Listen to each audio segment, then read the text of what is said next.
Vlogmas episode. My name is Alex, and it's been a while since I've introduced where you can find me. So, of course, I'm here on YouTube as the Hound Strings Podcast. You can also find me on Instagram as handmade_hound, and on Ravelry as Alex Handmade. And of course, today is January 1st, 2020, so Happy New Year, guys! So tell me, how are your celebrations? Let me know in the comments. As far as myself, it was pretty relaxed. I really enjoyed it. Yesterday, New Year's Eve, had work until about 1:30. And we were open to the public, but we did have abbreviated hours, so that was nice. After that, took a quick nap, got showered and changed for my New Year's Eve celebration, and like I said, it was nice and relaxed. I hung out with Taylor and his parents, and his childhood friend was there to celebrate with us. So that was really nice to meet him. And as far as what we did, we just had some pizza, watched some movies, and we did stay up until midnight. And that was a lot of fun. And then today, just hung out at the house, or hung out at the apartment, and got some work done that I needed to do. So, woohoo! Probably saw earlier. So anyway, that was my day. If you want to share what you did, let me know. Feel free. You probably saw just now that instead of my normal cup of tea, I have my holiday sweet treat for today. And that, of course, is eggnog. And kind of like fruitcake, except eggnog is probably 10 times more popular than fruitcake. It is still it still has a divided audience. Some people really love eggnog. Some people are like, no, that is just disgusting. I'm in the camp that loves it. And I was sipping on it earlier. Had probably had it about to here. But anyway.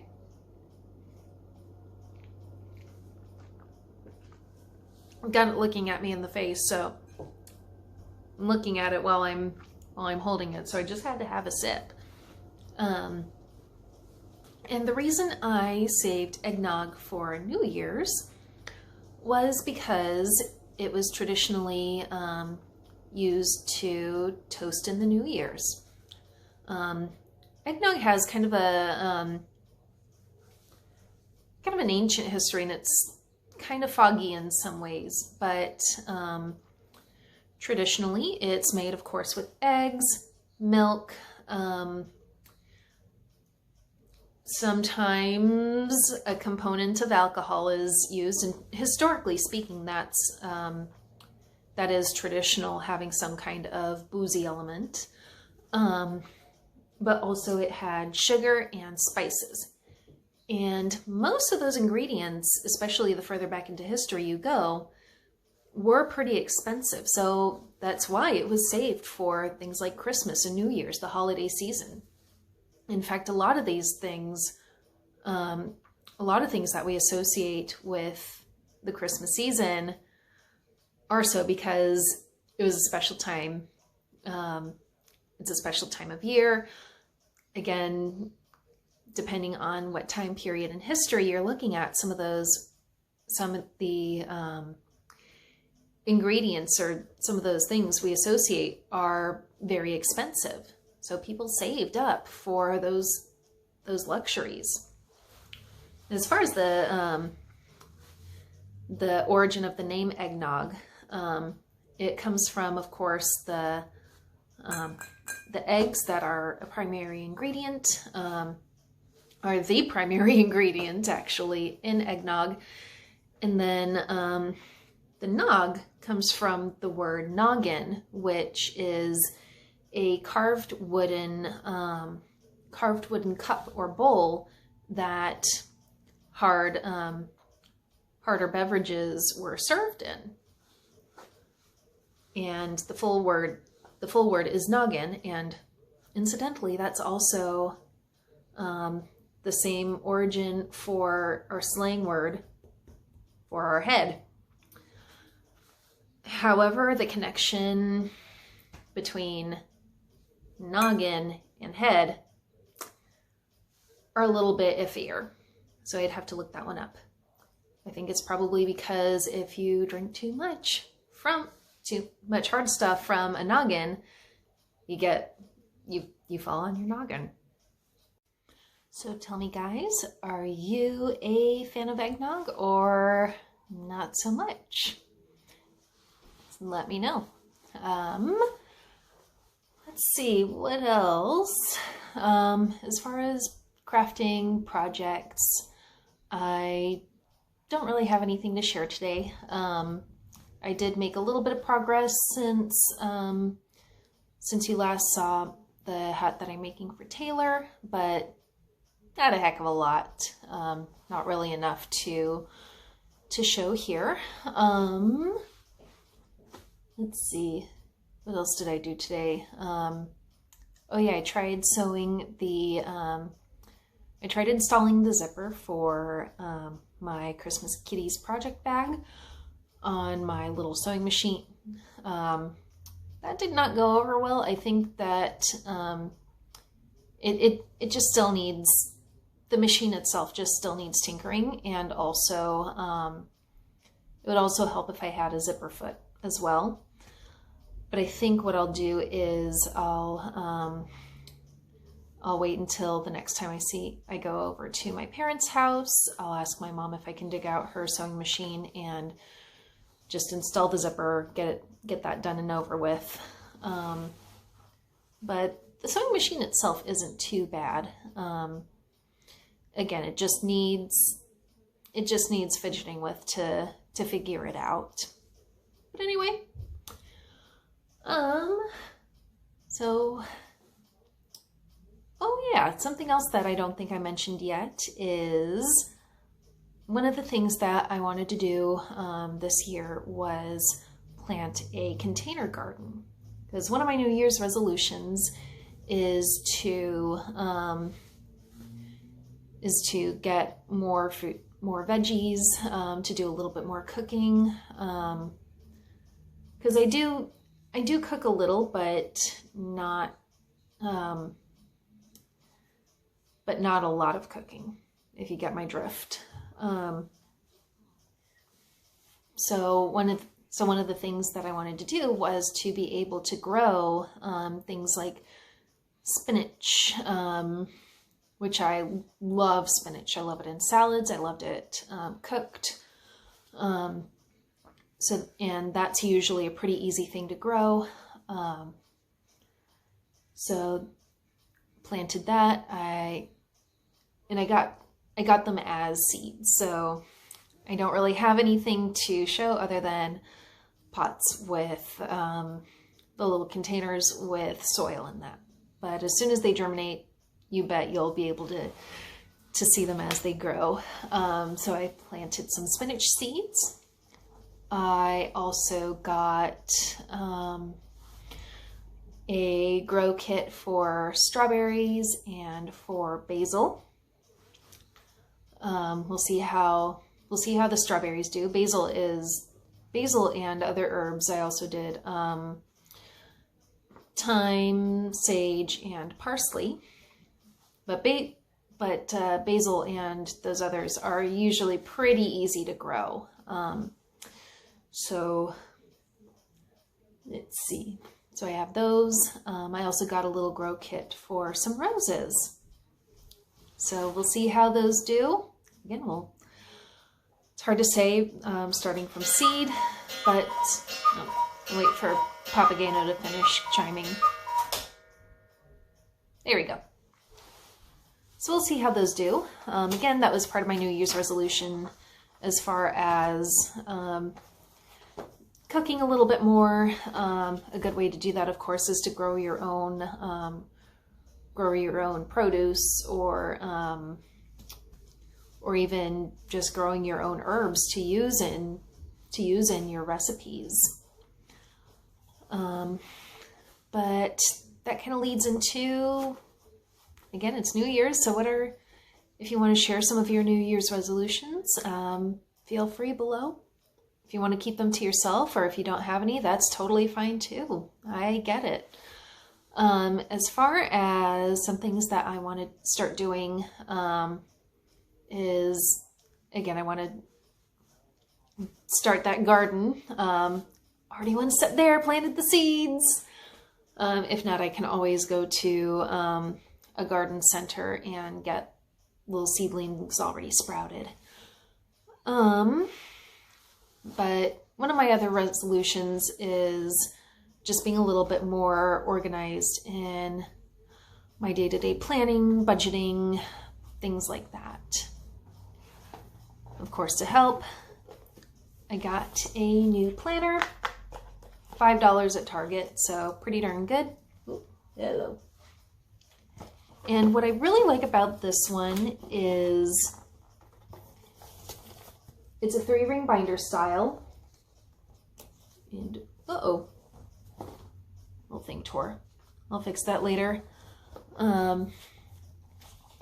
It has the tabs for each day of the month, or for each month.